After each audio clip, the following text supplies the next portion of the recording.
আগে স্থানীয় সরকার নির্বাচন দিতে হবে, এরপরে জাতীয় সংসদ নির্বাচন দিয়ে নির্বাচিত সরকারের হাতে ক্ষমতা হস্তান্তর করতে হবে। দীর্ঘদিন হলোই এই দেশের মানুষ তাদের ভোটাধিকার প্রয়োগ করতে পারেনি। ৮ সালের নির্বাচনও একটি ষড়যন্ত্রের নির্বাচন হয়েছিল। এরপর থেকেই 14 সালে, 18 সালে, 24 সালে পরপর এই 3টি নির্বাচনে বাংলাদেশের জনগণ ভোট কেন্দ্রে যেতে পারেনি, নির্বাচনে ভোট দিতে পারেনি, তাদের ভোটাধিকার প্রয়োগ করতে পারেনি।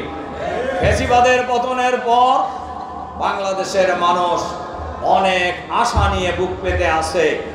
অন্তর্বর্তীকালীন সরকার একটি নিরপেক্ষ গ্রহণযোগ্য নির্বাচনের কার্যকর ব্যবস্থা গ্রহণ করবে। আমরা এটাও জানি, শেখ হাসিনার ফ্যাসিবাদী শাসন আমলে সংবিধানকে বারবার কেটে সেটে লন্ডভন্ড করে দেওয়া হয়েছে।